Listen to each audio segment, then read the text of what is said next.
Esta noite eu quero falar sobre heresias. O apóstolo Paulo, escrevendo para a igreja de Coríntio, e ele disse que até importa que haja entre vós heresias, para que os que são sinceros se manifestem entre vocês.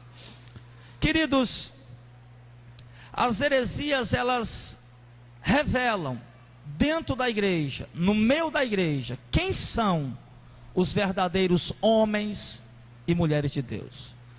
Quando as heresias entram dentro ou no meio da igreja, elas vêm apenas com o propósito de revelar, de manifestar quem é o verdadeiro povo de Deus. Apenas isso. As heresias, irmãos, é como um tipo de peneira que Deus passa na igreja. Deus permite, Deus tolera, Deus, Ele permite que as heresias entrem dentro da igreja. As heresias, irmãos, elas fizeram parte da história da igreja, estiveram presentes em todos os momentos. Em todos os momentos da história da igreja, desde os primórdios, desde os tempos dos apóstolos, as heresias, elas estiveram perturbando a igreja, estiveram acompanhando a igreja, estiveram entrando de uma forma ou de outra no meio da igreja.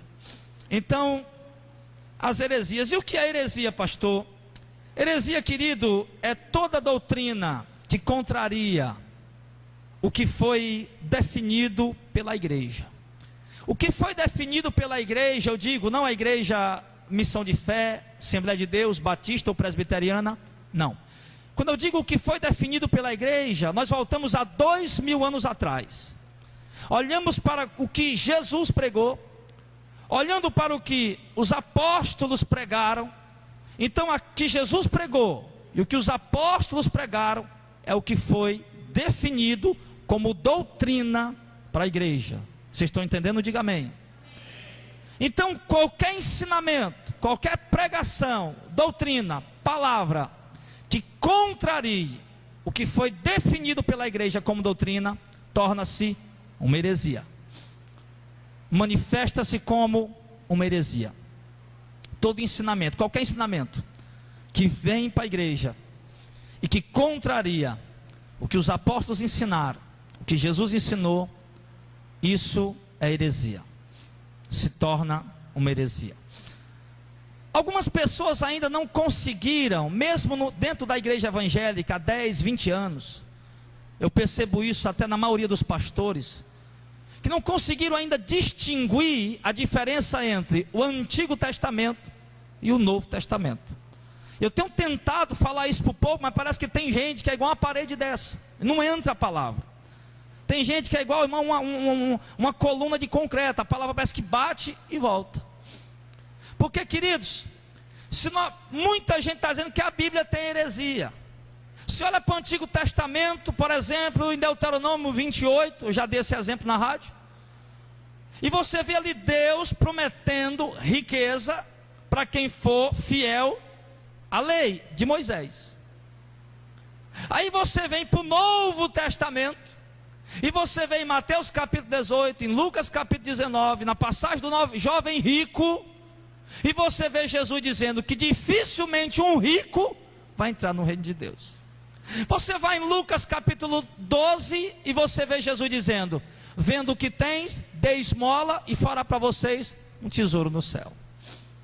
Você vai para Lucas capítulo 6, no Sermão do Monte, você vê Jesus dizendo: ai de vós ricos, porque já tem a vossa consolação. Você vai para Tiago capítulo 5, do verso 1 em diante, e você vê Tiago falando muito claramente que as riquezas dos ricos estão apodrecidas e vão dar testemunho contra eles no dia do juízo, no dia do julgamento. Então, quando nós olhamos para o que Jesus falou, que os apóstolos falaram em relação à riqueza, reprovando riqueza, reprovando quem acumula riqueza, quem ajunta riqueza, porque quem tem riqueza é para dividir com os pobres, é isso que o Novo Testamento ensina. E aí você vai para o Antigo Testamento e vê Deus prometendo riqueza, aí alguém, por falta de conhecimento, vai dizer: a Bíblia está se contradizendo. Ou então, de repente, o missionário Zezinho chega aqui, abre Deuteronômio 28 e vem prometer riqueza para vocês. Aí logo em seguida eu venho, abro Mateus capítulo 18, a passagem do jovem rico, e venho pregar para vocês que é difícil um rico entrar no reino do céu. Aí vocês vão ficar confusos, meu Deus, o que é que eu vou seguir? Para onde é que eu vou? O que é que eu faço? Aí eu te digo uma coisa, filho, simples demais. Deuteronômio 28, meu irmão, o Antigo Testamento, exemplo, a doutrina para a igreja hoje é a doutrina neotestamentária. A Bíblia se divide em duas partes: Antigo Testamento e Novo Testamento, Antiga Aliança e Nova Aliança. Por exemplo, se eu tenho uma aliança com o Tiago, passou-se 10 anos, Tiago, vamos mudar essa aliança, vamos fazer uma aliança nova. Pronto, agora assim, a aliança agora é essa aqui, a aliança nova. Pronto. A aliança que eu tinha com o Tiago era o seguinte: Tiago, toda segunda-feira tu vai na minha casa e toda terça eu vou na tua, para a gente orar. Isso é uma aliança. 10 anos está valendo isso. Agora, Tiago, vamos fazer o seguinte: vamos mudar isso aí. Vamos botar, todo sábado tu vai lá em casa, todo domingo eu vou na tua casa, para a gente orar. Pronto. Qual que está vigorando agora? A antiga ou a nova? A nova. Porém a antiga ficou por exemplo, ficou por história dos acontecimentos, das coisas tremendas que Deus fez, que Deus realizou, que Deus operou. Revela, né, o que aconteceu. Se eu for contar com o Tiago, agora na aliança antiga que nós tínhamos nas orações de segunda-feira, Deus operava, Deus fazia maravilha, Deus enchia com o Espírito Santo. Coisas maravilhosas são extraídas de lá. Mas a aliança que está valendo agora é a nova. Em Hebreus capítulo 1, o apóstolo Paulo tentando explicar para o povo judeu, e Paulo dizendo: olha, havendo Deus antigamente falado aos pais, por muitas vezes, pelos profetas, nesses últimos dias nos tem falado por intermédio do Filho. Então Paulo diz ali que antigamente Deus falou ao Pai pelos profetas, mas ultimamente Ele tem falado pelo Filho.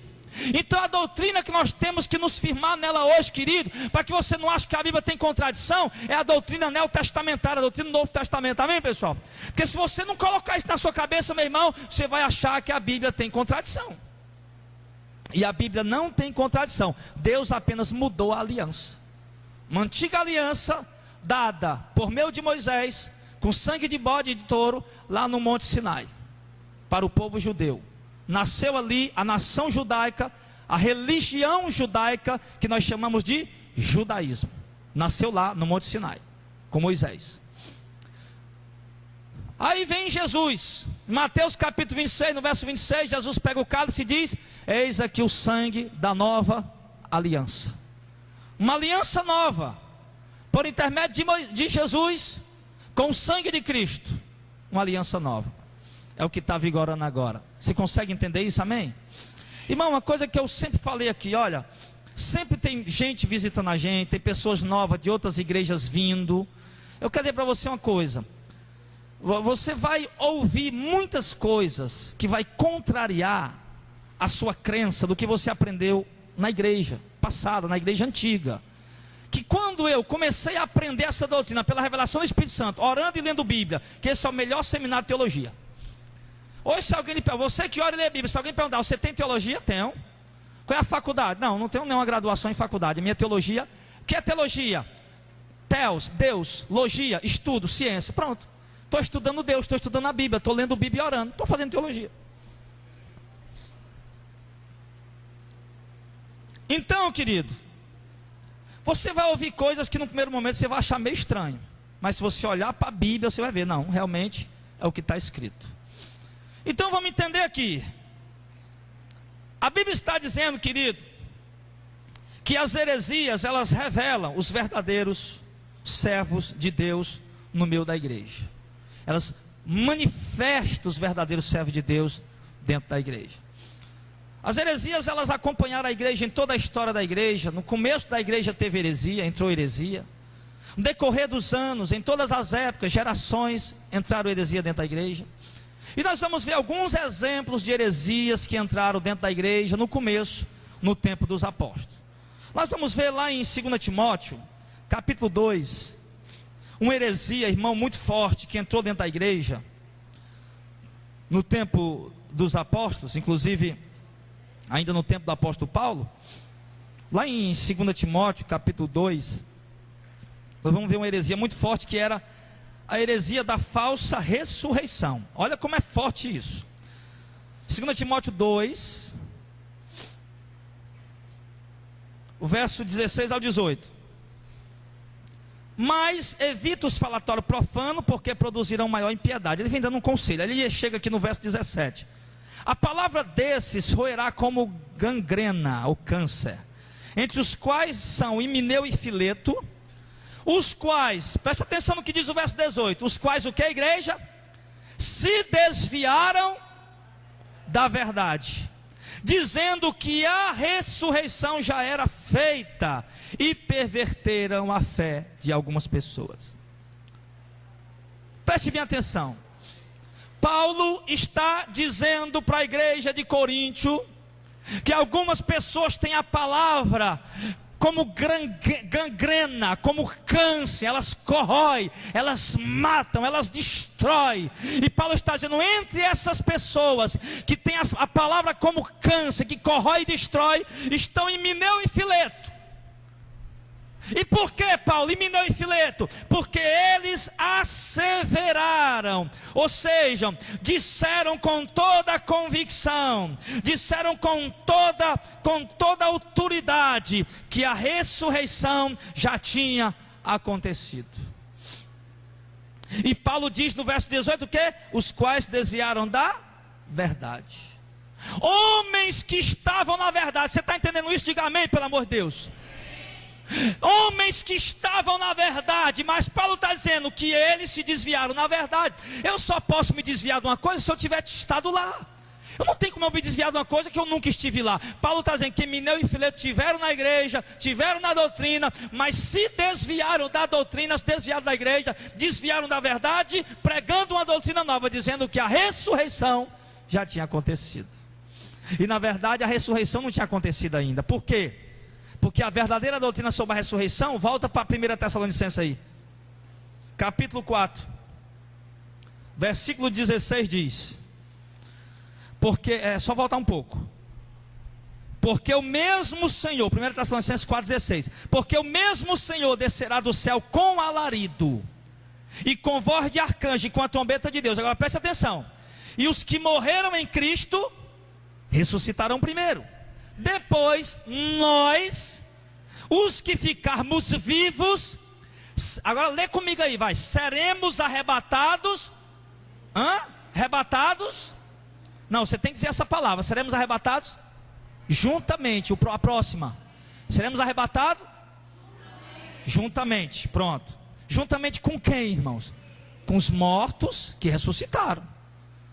Nós que estivermos vivos na vinda do Senhor, seremos arrebatados juntamente com os mortos que ressuscitaram, ou seja, com eles, nas nuvens, aliás, nas nuvens, a encontrar o Senhor nos ares, e assim estaremos sempre com o Senhor. Então preste bem atenção. Paulo disse que uma heresia tinha surgido dentro da igreja. Qual? Que a ressurreição já tinha acontecido. Eu te pergunto, filho, como é que a ressurreição já aconteceu, se a ressurreição vai acontecer simultaneamente ao arrebatamento, ou seja, no mesmo momento do arrebatamento? A ressurreição dos mortos em Cristo vai acontecer junto com o arrebatamento da igreja. O texto diz que os mortos vão ressuscitar, se unem aos que estiver vivos e serão juntamente arrebatados com o Senhor nos ares. Juntamente quer dizer no mesmo instante, na mesma hora, no mesmo momento. Ou seja, se aquela heresia do arrebatamento já aconteceu, então por que é que a igreja não foi arrebatada? Se a ressurreição dos mortos aconteceu, por que a igreja não foi arrebatada? Heresia. Isso era uma heresia forte, tão forte que Paulo disse que fez o quê?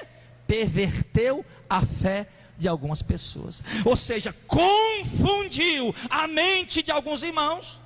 Alguns irmãos que estavam na verdade, esperando a ressurreição, esperando o arrebatamento. Agora vê aquela heresia maldita do inferno. Pronto, agora os irmãos morreram na fé. Se a ressurreição já aconteceu, nós estamos vivos. Se nós morrer, nós não ressuscita mais, vamos para o inferno. Se a ressurreição já aconteceu e o arrebatamento já aconteceu, então não tem mais esperança para nós. Porque a Bíblia diz que só vai haver uma ressurreição para o justo, para quem, aliás, vai haver duas ressurreições, Apocalipse capítulo 20, uma ressurreição para o justo, para herdar a vida eterna, a outra ressurreição para a condenação. Então se só vai haver uma ressurreição para o justo, para herdar a vida eterna, se a primeira ressurreição aconteceu, pronto, para quem ficou não tem mais esperança. Porque se morrer vão ter que ressuscitar. E como é que eles vão ressuscitar se a primeira ressurreição já aconteceu? Você entendeu isso, amém? Então isso era uma heresia. Você está vendo o que é heresia, irmão? A igreja está ali em paz, caminhando na doutrina verdadeira, e chega alguém alguém que está dentro da verdade, está dentro da igreja, e por algum motivo, eu não sei, deu brecha para o diabo, eu não sei. De repente ele chega com a doutrina falsa, doutrina errada, e bota o povo a perder. E foi isso que aconteceu no tempo deles, perverteu a fé de algumas pessoas. E Paulo se preocupou, escreveu para os irmãos, alertando sobre essa falsa doutrina. Outra falsa doutrina que surgiu no tempo dos apóstolos. 1 João, capítulo 4, do verso 1 ao 3. A heresia de Jesus veio, mas não em carne. 1 João, capítulo 4, lá pertinho de Apocalipse. 1 João 4, do verso 1 ao 3. Diz assim. 1 João 4, verso 1 ao 3 diz: Amados, não criais em todo espírito, mas provai se os espíritos são de Deus.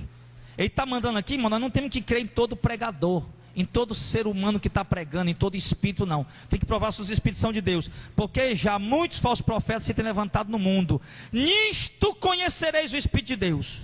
Todo espírito que confessa que Jesus veio em carne é de Deus.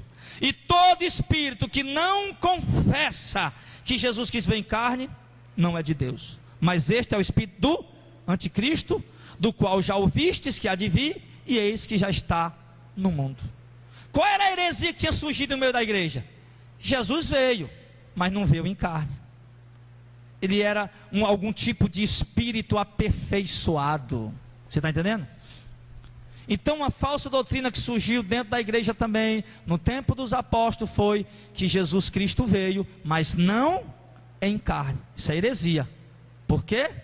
Porque a verdadeira doutrina, lá no Evangelho de João, no capítulo 1, no versículo 14 diz: no princípio era o verbo, e o verbo estava com Deus, e o verbo era Deus, e o verbo se fez carne e habitou entre nós. Então como é que agora surge alguém dizendo que Jesus não veio em carne? Heresia. Porque o apóstolo João, escolhido por Cristo, emissário, que aí significa a palavra apóstolo, emissário de Cristo. O emissário de Cristo, o apóstolo João, ele escreveu dizendo que o verbo se fez carne e habitou entre nós. Heresia. Está vendo? Deturpação da doutrina. Deturpação. Você viu que as duas heresias aqui, o Himeneu e Fileto pregaram que a ressurreição não aconteceu. Mostramos na Bíblia aqui agora. Aliás, dizendo que a ressurreição aconteceu. Nós fomos para a Bíblia, a ressurreição não aconteceu ainda. Tem um sinal quando a ressurreição acontecer, a igreja vai subir. Agora surge outro camarada pregando, dizendo que Jesus não veio em carne. Vamos para a Bíblia e vemos o quê? O apóstolo João escrevendo, dizendo que ele veio em carne sim, que o verbo se fez carne e habitou entre nós. E uma terceira heresia, que nós podemos falar de muitas outras, mas é claro que nós vamos resumir, que Jesus veio, mas não em carne. E essa heresia, irmão, essa falsa doutrina, essa heresia, ela era tão prejudicial e tão astuciosa, que o apóstolo João, ele apela aos irmãos que tenham cuidado. Olha lá o que é que João diz lá em 2 João, no verso 7 ao 11. 2 João, lá no finalzinho da Bíblia. Segunda carta de João, que não tem capítulo, né? Pode-se dizer que só tem um capítulo, né? Olha João preocupado com essa heresia. Estão dizendo aí que Jesus não veio em carne. Que história é essa? Olha o que é que João diz aqui. 2 João, do 7 ao 11. Porque já muitos enganadores entraram no mundo, os quais não confessam que Jesus veio em carne. Quer dizer, eles confessavam Jesus, mas não que ele veio em carne. Este tal é o enganador e o anticristo. Olhai por vós mesmos, para que não percamos o que temos ganho, antes recebamos o inteiro galardão. Está vendo aí, irmão? João preocupado, olha, vocês tenham cuidado, porque muitos enganadores têm entrado no mundo e estão dizendo que Jesus não veio em carne. Estão dizendo que Jesus não veio em carne. E vocês tenham cuidado, olhe por vós mesmo, para que você não perca o que você já tem ganho, antes receba o galardão por completo. Verso 9: todo aquele que prevarica e não persevera na doutrina de Cristo, não tem a Deus. Está vendo? A doutrina de Cristo era que ele veio em carne. E veio alguém dizendo que Jesus não veio em carne, está prevaricando, não está permanecendo na doutrina de Cristo. Estava na doutrina, mas se perdeu, se desviou, prevaricou. E prevaricar é o que? Faltar com dever, torcer a justiça, praticar adultério contra a palavra, no caso aqui. Então ele diz aqui: quem persevera na doutrina de Cristo, esse tem tanto o pai como o filho. Será que tem alguém que crê na doutrina de Cristo ainda? Diga amém. Se alguém vem ter convosco que não traz esta doutrina verdadeira de Cristo, não recebam ele em sua casa, nem tampouco o saudeis, porque quem o saúda tem parte nas suas más obras.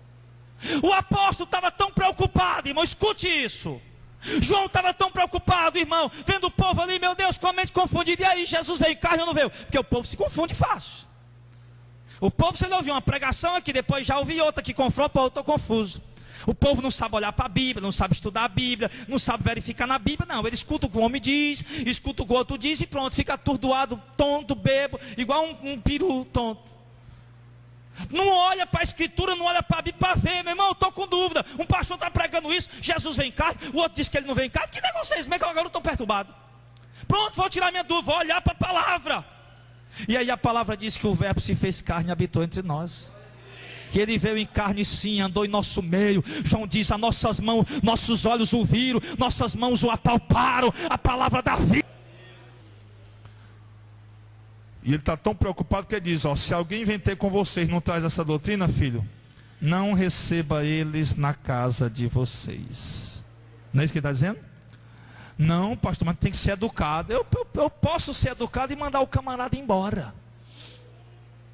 Outro dia eu fui visitar a casa de um pessoal ali, crente, não é da igreja daqui não, de outra igreja. Fui lá por uma situação.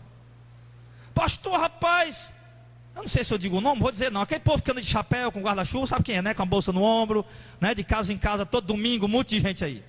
Aí eles estão na casa deles, começaram a doutrinar uma menina pequena lá, de 8 anos, 6 anos, 8 anos. 10. Aí o pessoal, não, mas não vale nada, não é criança. O pessoal lá dizendo, eu digo, não vale? Meu filho, esse menino daqui a pouco está com 15 anos. O que estão colocando dentro dele aí é o que vai ser a verdade. Ah, pastor, mas o que é que eu faço? Pastor, a gente não quer ser grosseiro. Não, meu irmão, não precisa ser grosseiro. É só dizer, ô meu amigo, por gentileza, não venha mais a mim em casa não. Por favor, por obséquio, por gentileza, eu não quero mais que você venha pregar suas heresias aqui na minha casa. Você está sendo educado, tá não? Está sendo educado, irmão. Está dizendo, não. Aí se ele insistir, você diga, olha filho, é o seguinte, eu já tenho a minha fé, tenho a minha igreja, tenho a minha crença. Se eu estou errado, vai na paz, procura outro, deixa eu ir para o inferno, eu estou achando bom, pode deixar, vai na bênção, Deus te abençoe. Dispensa o camarada, filho. João está dizendo, não receba esse povo na sua casa, que você vai confundir sua mente e vai perverter a sua fé. Ô irmão, por que que hoje a igreja evangélica está tão dividida, cheia de doutrinas erradas? Porque os falsos profetas estão dentro da casa de vocês, vocês não percebem. A rádio, televisão, está lá os pregadores da prosperidade, pregador da riqueza, os entregadores do amuleto, os arrancadores de dízimo, está lá dentro da casa de vocês. E vocês estão recebendo eles em casa. Você percebeu isso? Não, você não percebeu ainda não, né? Pois olha, quando você liga o rádio que tem um herege daquele pregando, pronto, ele está lá dentro da tua casa pregando a doutrina dele. Está recebendo ele em casa. E aí o povo está com a mente confundida. Sabe umas orações, uma oração que eu faço a Deus, irmão? Eu não sei se Deus vai me atender, porque a operação do erro realmente tem que agir. A gente sabe disso. Mas eu digo, Senhor, eu preferia, Senhor, que todas essas rádios que estão pregando heresia saísse do ar e botasse forró, pagode, axé, seja lá o que for. Aí alguém pergunta, mas por que, pastor, pelo amor de Deus? Porque filho, o forró, o pagode, o axé só contamina a carne. Quem está lançando forró, axé, pagode, está bebendo cachaça, sabe que está em pecado, sabe que tem que mudar. E quem está ouvindo essas heresias aí, meu irmão, está caminhando para o abismo, achando que está certo. Diferente, irmão. Aí ele diz, não os recebais em sua casa. E muitos não se contentam só em receber dentro de casa pela rádio. Muitos têm ido até lá. Muitos têm ouvido a apelação deles, chamação deles. Venha que Deus vai mudar a sua história. Venha que Deus vai mudar a sua sorte. Venha que Deus vai resolver seus problemas. Venha, venha, venha, venha, venha. E muitos não se contentam só em receber ele em casa. Ainda toma banho, se arruma, se perfuma e ainda caminha até lá para fazer parte desta obra de heresia que está atuando no século 21. Amém?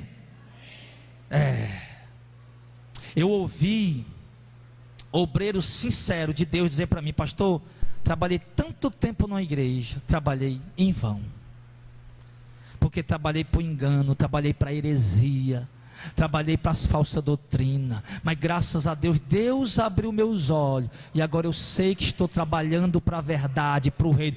Quantos obreiros estão trabalhando para promover pastor, para promover ministérios, para glorificar homem, e não estão trabalhando para o reino, não estão trabalhando para Cristo, não estão trabalhando para Deus? Tem muita gente assim, meu irmão. Então ele diz: não receba eles em casa, e nem tampouco os saudeis, porque quem o sauda tem parte nas suas obras. Então ele ficou preocupado. João achou que se a gente saudasse ele, já era um motivozinho para eles ir lá. Opa, o cara me saudou ali, peraí, olha aqui, ó, a nossa revistinha aqui, papapá, fala isso, fala aquilo outro. Ele diz: ó, nem saúde a eles, passe com os olhos fechados, olhe para o outro lado, mas não saúde a eles, para não correr o risco de você ser contaminado. Uma outra falsa doutrina que surgiu no meio da igreja, está ainda em 1 João, capítulo 2, vamos lá, 1 João, capítulo 2, então você viu aí a preocupação do apóstolo, dizendo: povo, não receba em casa, é o conselho que eu dou para vocês, eu dou isso, quem quer obedecer, obedece, quem não quer obedecer, não obedece, mas é o conselho que Paulo deu, aliás, que João deu, é o conselho que eu dou, é o conselho que eu lhe dou, você não confundir sua mente. Então diz, 1 João, capítulo, porque irmão, olha, eu vou dizer uma coisa para vocês, os homens são, sabe, as heresias são pregadas de uma forma linda, espetacular, extraordinária, uma eloquência tremenda, uma palavra linda, mas o conteúdo não é o genuíno, e tem que ter cuidado com isso. 1 João, capítulo 2, do 18 em diante. Olha a falsa doutrina que surgiu aqui, ó. Filhinho, já é a última hora, e como vocês ouviram que veio o anticristo, também agora muito se tem feito anticristo, por onde conhecemos que é já a última hora. Saíram de nós, mas não eram dos nossos, porque se fosse dos nossos, ficariam conosco. Mas isso é para que se manifeste que não são todos de nós. Você está entendendo o que ele está dizendo? Os anticristos saíram da igreja, mas não permaneceram na igreja, na doutrina da igreja. Por quê? Porque não era da igreja. Se fosse da igreja, teriam permanecido na doutrina da igreja. No verso número 20: e vós tendes a unção do santo, e vocês sabem tudo. Não vos escrevis porque não soubesse a verdade, mas porque a sabeis, e porque nenhuma verdade vem da nenhuma verdade, aliás, nenhuma mentira vem da verdade. Quem é o mentiroso? Senão aquele que nega que Jesus é o Cristo, é o anticristo, esse mesmo que nega o Pai e o Filho. Qualquer que nega o Filho também não tem o Pai, e aquele que confessa o Filho tem também o Pai. Presta atenção na doutrina falsa que surgiu no verso 22, que Jesus não é o Cristo. Pessoas negando que Jesus não é o Cristo. Agora deixa eu te dizer aqui, irmão, essa é a heresia que os judeus ainda estão firmados nela, que Jesus foi um profeta, realmente foi um mensageiro, mas o Cristo não, o Messias não. Então surgiu essa doutrina, essa era a principal heresia naquele tempo. Enquanto os apóstolos pelejavam para provar que Jesus era o Cristo, o povo judeu estava lá dizendo que Jesus não era o Cristo, Jesus não era o Messias. Então essa foi uma falsa doutrina que estava sendo pregado, e essa heresia, quem pregou essa heresia já tinha estado dentro da igreja, era um povo já de dentro da igreja, que acabaram cedendo para esse engano, para esse engodo. Alguém que se converteu a princípio, olha aí como foi forte essa heresia. Alguém que a princípio se converteu a ouvir que Jesus era o Messias, que tinha que crer nele para ser salvo, e no decorrer do tempo, no passar dos anos, dos tempos, né, que Jesus não demorou a voltar, ainda está demorando ainda, No decorrer dos tempos, no decorrer dos anos, algumas pessoas foram começando a desacreditar que Jesus era o Messias. Algumas pessoas foram começando a esfriar na fé, começando a confundir sua mente. O diabo começou a confundir a mente deles. Que Jesus não era o Cristo, cadê a promessa do arrebatamento, que eles esperavam a qualquer instante, como nós esperamos também? Cadê o arrebatamento? Cadê a fuga da noiva? Cadê o arrebatamento da igreja? Cadê a ressurreição dos mortos? Não, aquele Jesus não era o Messias. Aquele Jesus não era o Cristo. E aí surgia lá talvez algum líder religioso, algum escriba, algum fariseu, com o Pentateuco na mão, com o livro da lei, com o Antigo Testamento na mão, tentando provar que Jesus não é o Cristo não, por causa disso. Jesus não é o Cristo não, porque o Cristo tem que nascer em Belém da Judéia, e Jesus era nazareno. Mas espera aí, Jesus nasceu em Belém da Judéia.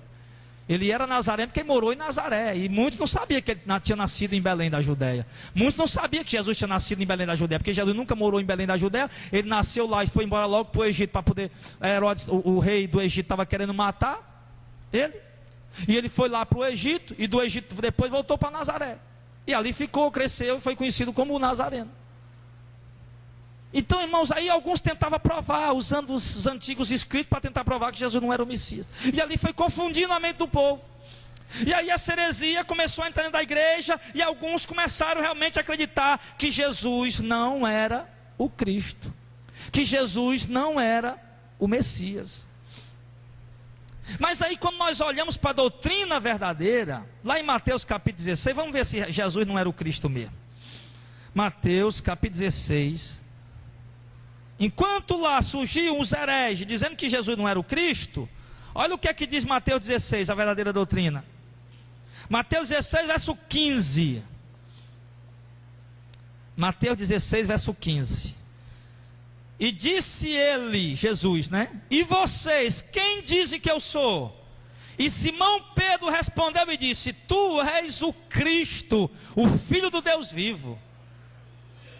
Aí Jesus vai, confirma e diz, no verso 17, Jesus responde e diz: Bem-aventurado és tu, Simão Barjonas, porque não foi carne e sangue quem te revelou, mas o meu Pai que está no céu. Pedro disse: Tu és o Cristo. E Jesus disse: Falaste bem, eu sou realmente o Cristo, mas foi revelado pelo Espírito Santo de Deus. Pastor, mas isso foi Pedro que disse. Vamos lá para João 4, 25, vamos lá. Evangelho de João agora, né? Passa aí, depois de Lucas, aí vem João. João, capítulo 4, verso número 25.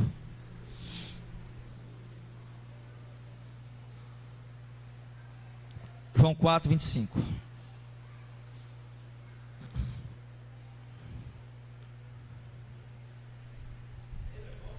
Não, Evangelho de João. E a mulher lhe diz, Jesus estava conversando com a mulher samaritana lá junto ao poço de Jacó.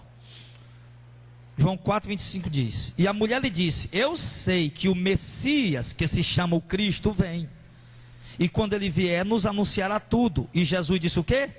Eu o sou, eu que falo contigo. Pronto. Quer dizer, surge uma doutrina no meio da igreja dizendo que Jesus não é o Cristo, Jesus não é o Messias. Aí você vê Jesus perguntando aos apóstolos dele: Quem o povo diz que eu sou? O profeta, João Batista, e vocês? E Pedro disse: Tu és o Cristo, o Messias. E Jesus confirma que ele é. Agora Jesus está lá em Samaria, no poço de Jacó, e começa a conversar com a mulher, começa a evangelizar aquela mulher, e a mulher começa a dizer: Eu sei que quando o Messias vier vai nos ensinar tudo. E Jesus disse: Eu sou o Messias, eu sou ele, eu que estou falando contigo. Então, meu irmão, entenda aqui uma coisa. Você prestou atenção num detalhe? Escute agora, por favor, com muita atenção. Você prestou atenção no detalhe? Nós vimos aqui umas 3 heresias. A primeira heresia, alguém dizendo ali da cabeça dele que a ressurreição já tinha acontecido. Nós fomos para a Bíblia, porque os apóstolos disseram que a ressurreição só ia acontecer junto com o arrebatamento. Ou seja, mostrou que aquela doutrina era errada. Surgiu outro dizendo que Jesus não veio em carne, na mente dele. E de repente nós vamos para a Bíblia, porque os apóstolos disseram, o apóstolo João, e o apóstolo João diz o quê? Em João 1,14 diz que o verbo se fez carne e habitou entre nós.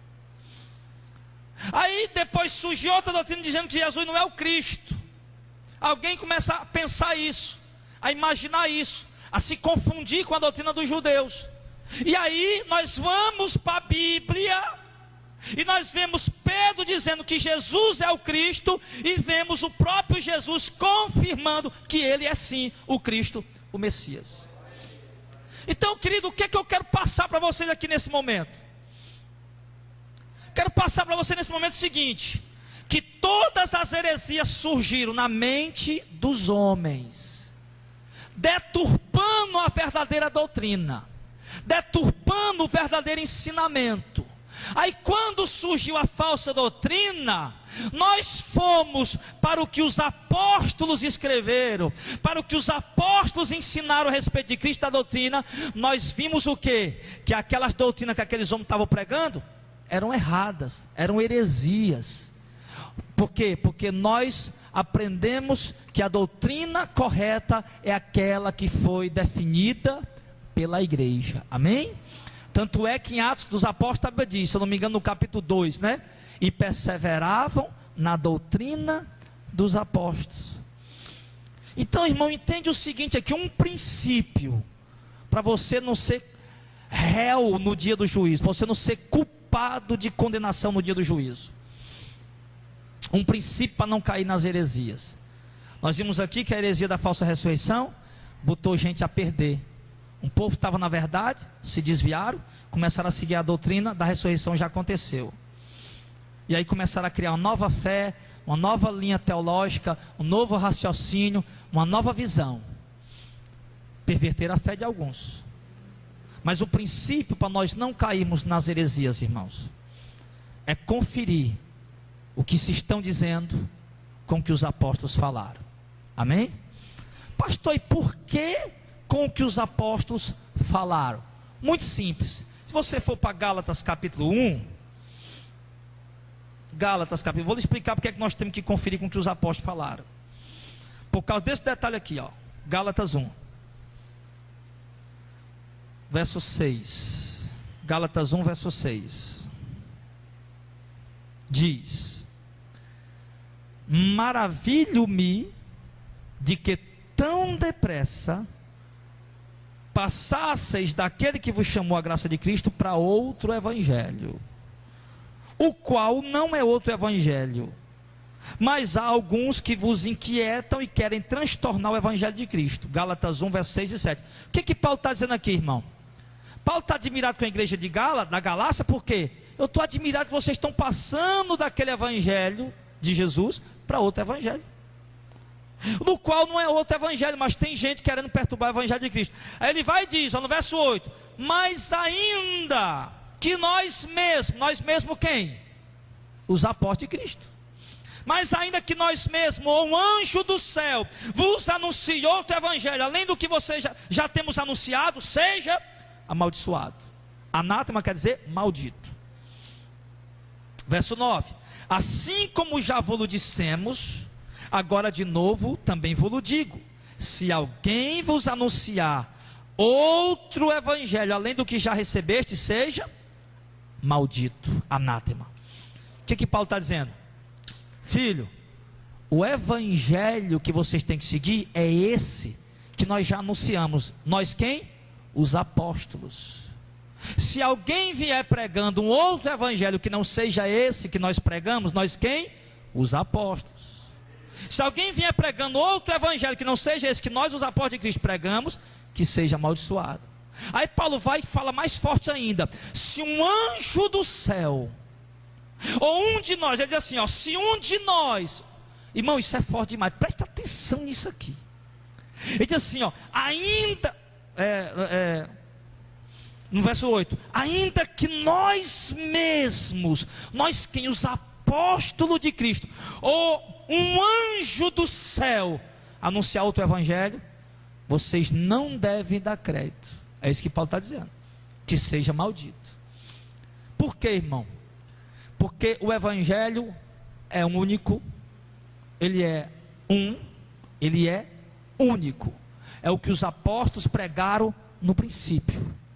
Isso é tão sério que Paulo disse: olha, se eu, Paulo, ou qualquer um dos outros apóstolos vier aqui pregar um evangelho que não seja esse que nós pregamos no começo, não aceite que ele seja amaldiçoado. Se vier um anjo do céu, Gabriel, Miguel, pregar outro evangelho, não aceite que ele seja amaldiçoado.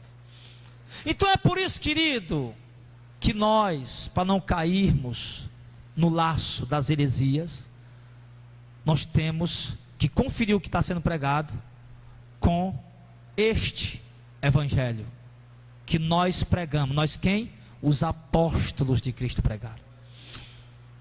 Tem que ser conferido com o evangelho que os apóstolos de Cristo pregaram.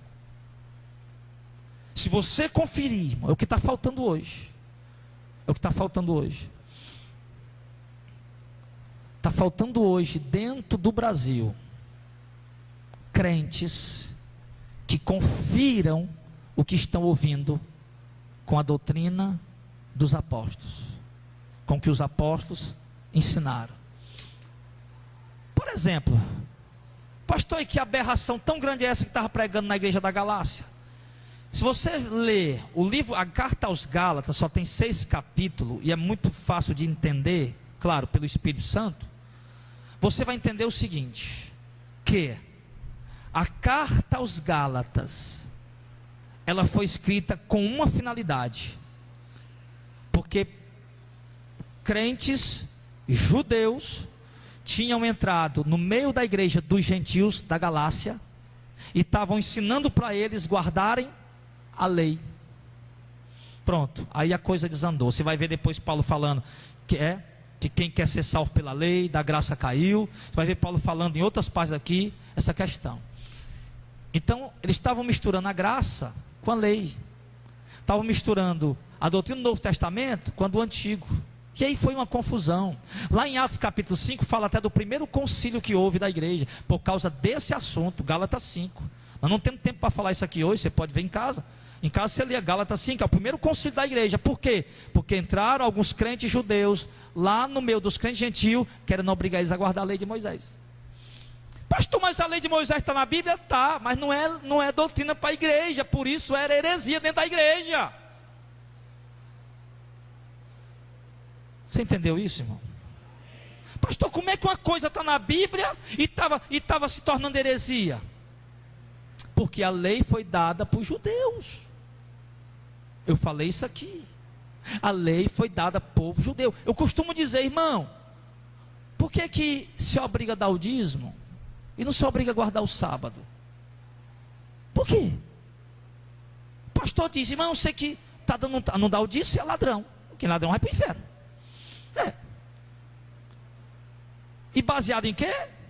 Na lei, no Antigo Testamento. Então por que não dizer ao povo que guarde o sábado? Porque quem não guardava o sábado era apedrejado, era morto. Então por que também não dizer ao povo para continuar fazendo principal festa judaica, a Páscoa, do jeito que o judeu fazia? Por que então não ensinar o povo a apedrejar uma mulher adúltera, uma prostituta? Por quê? Por quê? Porque então a mulher, por que não apedrejar um homem em adultério, prostituição? A lei mandava. Por que não dá mais carta de divórcio? Jesus não podia mais dar, a lei permitia. Moisés foi o autor do divórcio. Moisés foi o criador do divórcio. E Jesus veio disso, ó, desde o princípio não era assim, filho. Que Deus uniu, o homem não separa não. E Jesus veio. Você está entendendo, irmão? Então, vem dizer o seguinte, pastor, então, está na Bíblia, mas é heresia? Se for a lei mosaica, a religião do judaísmo, para colocar dentro da igreja, vira heresia, transforma em heresia. Falei para vocês. Agora, para o povo entender isso, filho, vai dar trabalho. Principalmente os religiosos, que estão olhando a Bíblia com a visão denominacional. Não, eu vou ler a Bíblia com a visão missão de fé. Não, desse jeito está certo. Não, eu vou ler a Bíblia com a visão assembleiana, está aqui.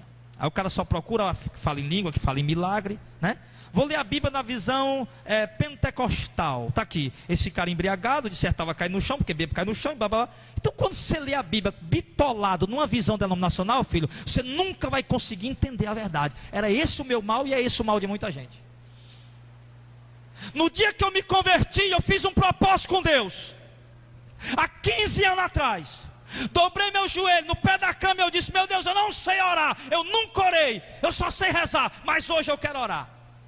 E eu disse para Deus: Senhor, eu não quero fazer vontade de padre e nem de pastor, eu quero fazer tua vontade, me mostra a verdade e eu obedeço ela. Meu irmão, quando você segue a Bíblia numa visão bitolada, denominacional, você nunca vai conseguir aceitar a verdade. Eu vou ler a Bíblia na visão dos testemunhos de Jeová. Não, isso aqui eu não vou ler não, porque isso aqui contraria. Isso aqui também não, contraria. Eu vou ler a Bíblia na visão dos mormons. Enfim, quando você estiver lendo Bíblia bitolada, uma visão denominacional, você não vai conseguir descobrir a verdade. Você não vai conseguir descobrir a doutrina. Você não vai conseguir entender muita coisa. Eu vi um filho de uma crente, um rapaz crente, lá no interior. Crente, na igreja, e dizendo para mim: não, a Bíblia tem contradição. A Bíblia tem muitas contradições. Eu digo: contradição? Aonde? Aí começou a falar coisa do Antigo Testamento. Depois começou a falar coisa do Novo Testamento. Eu digo: peraí, filho, você está equivocado. Você está misturando a Antiga Aliança com a Nova, o Antigo Testamento com o Novo. Aí você está dizendo que há contradição. Enquanto você não aprender a distinguir isso, a dividir isso, a analisar isso, meu irmão, você vai achar que a Bíblia tem contradição. Está cheio de gente dizendo. Alguém já ouviu alguém falar que a Bíblia tem contradição? Levanta a mão assim. Por isso aí, ó. Você já ouviu pessoalmente, você já ouviu na internet alguém dizendo: a Bíblia está cheia de contradição. Então, querido, nós temos que olhar, estudar a palavra de Deus. Os apóstolos, no princípio, eles pregaram tentando provar que Jesus era o Cristo, usando os salmos, usando os profetas, usando a lei. Por quê? Lá estava a promessa do Messias. Lá estava a promessa da chegada do Cristo, do Messias. Aí eles usavam para provar. Está aqui, ó, o cumprimento dessa profecia, cumprimento dessa, está aqui. Moisés falou, Davi falou, está aqui os profetas falaram, está aqui Isaías falou, está aqui. Cumprimento. Eles foram provando, tintim por tintim, no Antigo Testamento, que Jesus era o Messias. E aí Jesus deixou para nós uma doutrina a ser seguida, que está sendo deturpada, adulterada, hoje, infelizmente, pela maioria das igrejas. E o problema de hoje, irmão, as heresias de hoje, não estão nem puxando muito do Antigo Testamento para dentro da igreja, não, só estão puxando o dízimo mesmo.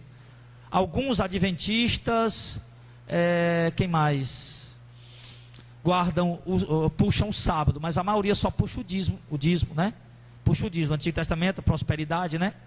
Riquezas, então puxa o dízimo, puxa a riqueza, essa coisa.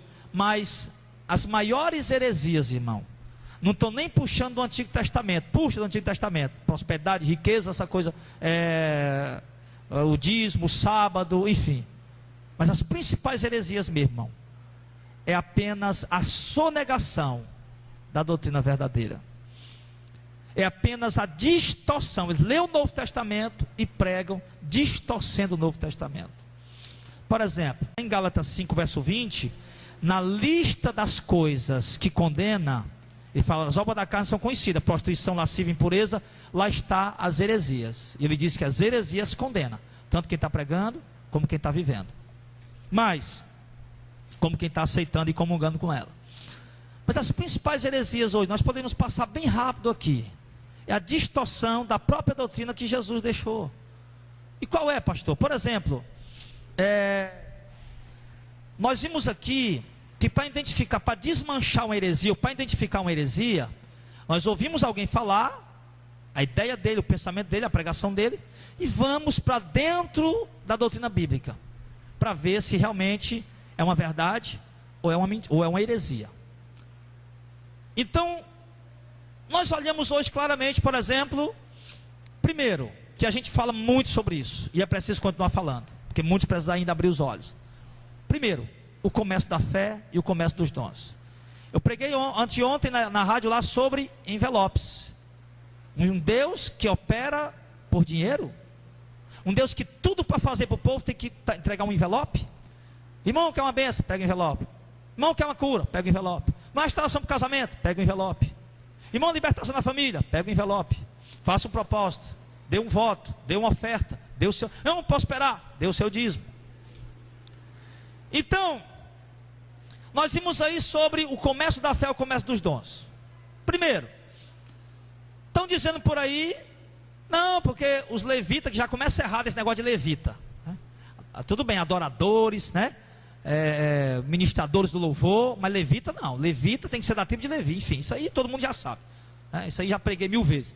Agora, não é porque os levitas, eles têm a família dele para sustentar, e por isso eles têm que vender o CD deles, o DVD deles. Tudo bem, eles têm a família deles para sustentar, mas não é porque eu tenho a minha família para sustentar, que eu vou passar por cima da doutrina bíblica, para poder sustentar minha família. Se Jesus disse em Mateus capítulo 10, do verso 8, que os dons que foram dados de graça é para ser distribuído de graça, vocês ouviram que eu preguei isso essa semana na rádio? Foi muito forte essa pregação, muito forte. E Jesus disse claramente, não venda os dons que eu estou dando de graça. Em Atos dos Apóstolos capítulo 8, Pedro e João chegam, e quando Pedro e João chegam naquela determinada cidade, se eu não me engano é Samaria, onde Filipe estava pregando o evangelho, e quando Pedro e João chegam em Samaria, em Atos capítulo 8, tem lá um novo convertido chamado Simão, que era bruxo, batizado, participando da Santa Ceia, estava no meio da igreja, e estava ali maravilhado, quando vira a operação do dom do Espírito Santo, ofereceu dinheiro para os apóstolos, em troca do dom. E os apóstolos, Pedro disse, olha, teu dinheiro seja contigo para a perdição, porque tu pensaste que compraria o dom de Deus por dinheiro, teu coração não é reto diante de Deus, e veja que tu está em laço de iniquidade. Pedro deu, meu irmão, um carão tão grande nele que eu fiquei com vergonha quando li. Ele vá para o inferno com o seu dinheiro, o dom de Deus não está à venda. Então, querido, se aí olha para essa ideia aí, não, tem que vender, aí pronto, está todo mundo vendendo, tem gente se profissionalizando em música, outra coisa, para vender CD, para ganhar dinheiro. E tem outros aí já milionários às custas desse comércio. Aí você olha para Jesus e vê Jesus repudiando totalmente esse tipo de movimento na igreja. O comércio dos dons é totalmente intolerável diante de Deus. Intolerável diante do Senhor. Mateus 10, 8, de graça receber, de graça dai. Então Jesus proibiu, e hoje é normal. Heresia, falsa doutrina. Estou pregando em uma doutrina de vida tranquila, regalada, né? Hoje, inclusive, ainda dentro desse assunto do comércio, tem igrejas, irmão, que viraram o verdadeiro mercado. Você um pouquinho na frente tem uma cantina, um pouquinho mais do lado tem um bazar, mais um pouquinho na frente tem um restaurante, do outro lado tem uma livraria. É um mercado, meu irmão, um verdadeiro mercado. Arranca-se o dízimo do povo, a oferta do povo, e não tem coragem de dar nada de graça para o povo, meu irmão. Pega o dízimo, pega a oferta, e tudo que vai fazer para o povo ainda tem que pagar. Estão comprando fazenda com dinheiro de vocês. Eu não digo vocês aí, né? Que nós não compramos fazenda ainda, né? Estão comprando fazenda com dinheiro do povo, com dízimo e oferta. E se o coitado do irmão quer ir lá para um retiro, ainda tem que pagar para ir. Se não pagar, não pode ir. Você está entendendo, irmão? Inventaram aí agora. Não, é para ajudar, é para ajudar, é para ajudar. É. Aí só ajuda, né? E os irmãos que morram para lá, né? Os irmãos que morram. Aí inventaram outra doutrina aí, da tal de vida tranquila, vida regalada. Eu vou tomar posse da minha vitória, a minha conquista. Aí eu olho para o apóstolo Paulo, Coríntios, tanto no 1 Coríntios como no 2 Coríntios, Paulo dizendo que passou frio, fome, nudez, se vestiu com trapos, sofreu naufrágios, foi açoitado 3 vezes de vara, 5 vezes de chicote, 40 vezes menos 1. Você olha para não ter vida tranquila nenhuma. Se olha para a igreja, para o apóstolo Pedro, perseguido, a igreja perseguida em Jerusalém, não tiveram vida tranquila, coisa nenhuma. Porque essa doutrina não era pregada naquele tempo, irmão. Se essa doutrina fosse pregada naquele tempo, ele estava lá, né? Buscando vida tranquila. Não. Estão pregando aí hoje um negócio de umas posses, que eu estou arrebentando para aqui, estou arrebentando para colar. É? Não tem isso aí? Não é, irmã Mazela? Não tem. O Maico, que era obreiro lá da... Tem esse negócio aí? Estou arrebentando, né? Tem um negócio de um arrebentar agora. E arrebentar o quê? Não, porque agora eu já tenho isso, já tenho aquilo outro. Que vai criar, mas para de ser besta, meu irmão, pelo amor de Deus. Né? Esse é o capaz, deixa de falar besteira, rapaz. Negócio de arrebentando o quê, rapaz? Aí inventaram o negócio de um arrebentar. E o que é arrebentar? É juntar dinheiro. Não, agora eu já tenho 2 desses, eu já tenho 3, já tenho 4. Então o negócio está melhorando cada vez mais. E vocês, ó, me dê dinheiro para cá, para vocês arrebentar também. Aí vocês dando dinheiro para cá e quem está arrebentando é eu. E vocês estão arrebentando, estão se arrebentando, aliás, né? Aí os pastores pedindo dinheiro, bota para cá e o pastor está arrebentando e o povo está se arrebentando todo, irmão.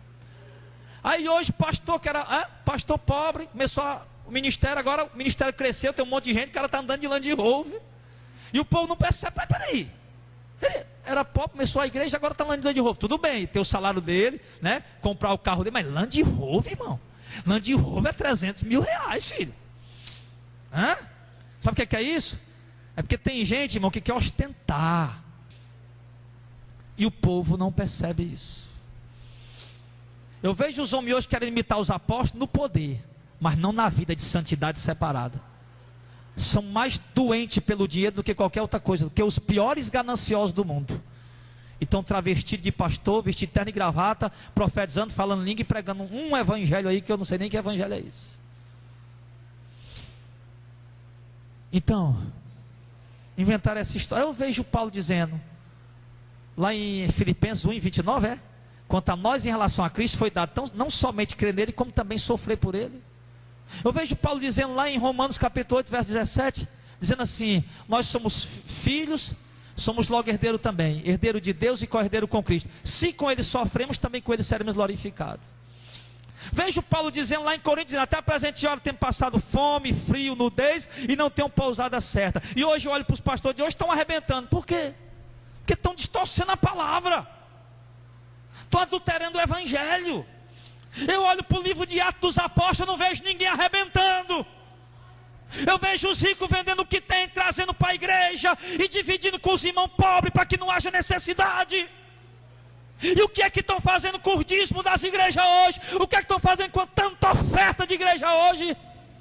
Que tem irmão dentro da igreja passando necessidade, meu irmão, e não é socorrido, não é ajudado. É bom entrar dinheiro na igreja, tem que entrar muito dinheiro mesmo, meu irmão. Mas o dinheiro que entrar na igreja é para servir a obra, é para servir as ovelhas, é para servir os irmãos. Não é para pastor estar andando de L200, de Hilux, de Corolla, de Land Rover, não, meu filho. Nem para pastor estar usando relógio de ouro no braço, meu filho. Inventaram essa doutrina aí, heresia.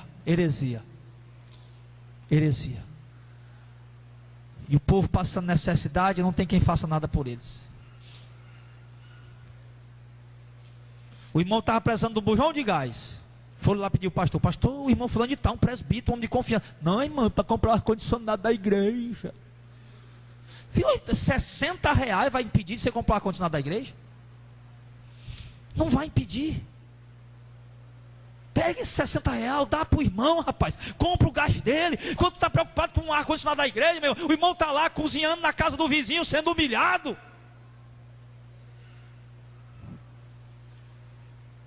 Inventaram muita coisa, irmão. Nós for falar de heresia aqui, nós vamos longe. Tem outra aí, tem outra. O show gospel. Não, ninguém nunca ouviu falar em show gospel aqui, não. Em Fortaleza não tem show gospel.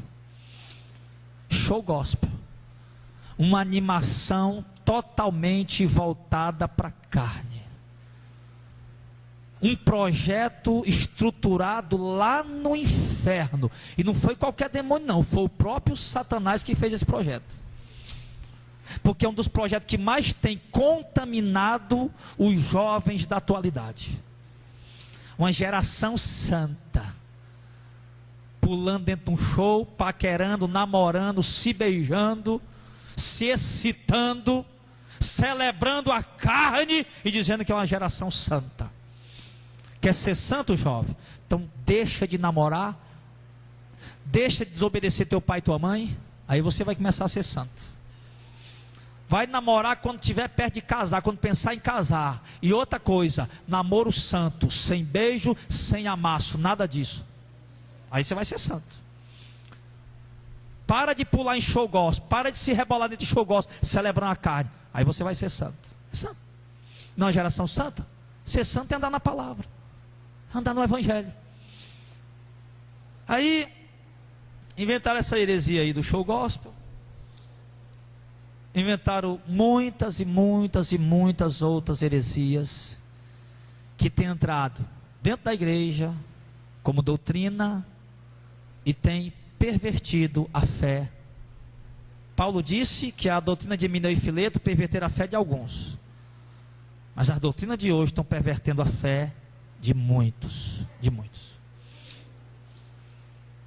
Então, queridos, heresias condenam. Heresias caminham o homem para o inferno. Gálatas 5 fala isso, a partir do verso 19, que para os hereges, a parte deles, eles não têm parte no reino de Deus. Não fique preso a mim não, tem ninguém aqui por causa de homem. Ninguém veio aqui por causa de campanha. Ninguém veio aqui. Nós não anunciei campanha na igreja. Pastor, só vou ficar aqui se fizer campanha. Pois filho, não venha domingo, porque aqui não tem campanha. Pastor, só vou ficar aqui se eu pregar prosperidade. Pois então, meu irmão, nunca mais bote os pés aqui dentro, que eu nunca vou pregar prosperidade. A única prosperidade que eu prego é a prosperidade eterna, é riqueza eterna no céu. Eu não vou aqui, meu irmão, irmão, o que é que eu faço agora, Zezinho? O que é que nós fazemos para segurar esse povo, Zezinho? Eu já sei, o bombom ungido, pastor. Os 7 pulos dentro da igreja, rodear a igreja 7 vezes. É mesmo, vamos botar os irmãos para rodear a igreja 7 vezes. Vamos botar os irmãos para dar 7 pulinhos aqui. O 7 primeiro pulinho da vitória, o segundo pulinho da prosperidade. Vamos fazer a campanha. Meu irmão, em nome de Jesus, eu não vou fazer isso. Eu tenho certeza que o povo que vem para cá e vem vir, escuta 1 hora de pregação, 1h10 de pregação, 1h04, 1h05, mas se vier, está vindo pelo que está ouvindo na rádio. Está ouvindo a palavra e vem pela palavra. E se ficar, é por causa da palavra. Não é por causa de mim, não é por causa de campanha, nem por causa de prosperidade. Amém? Nossa visão o que é? É o reino. Nossa visão é o céu. E a pregação de hoje, meu irmão, é só para vocês abrir os olhos de vocês, para vocês verem quantas heresias estão, o que é uma heresia de verdade e como identificar uma heresia. Você aprendeu? Eu escutei a pregação, vamos para a Bíblia. Opa, peraí, doutrina do Novo Testamento, que Jesus pregou, que os apóstolos pregaram. Não, isso não está concordando não. É assim. Então, nós precisamos, irmãos, crescer, amadurecer e entender. Jesus não veio criar uma religião, um partido religioso. Ele veio trazer uma palavra de salvação para a igreja, um evangelho que salva o homem. É isso. Muitos estão usando a Bíblia como uma arma para matar almas e para enriquecimento ilícito. Se o governo brasileiro pegasse alguém fazendo alguma coisa contrária à lei, ele prenderia. E é um governo corrupto. Corrupto que eu digo porque é humano, corrompido. E o governo de Deus é um governo santo. E nós não podemos ultrapassar o que está escrito, porque esse é o estatuto do céu. E é por ele que Deus vem nos salvar.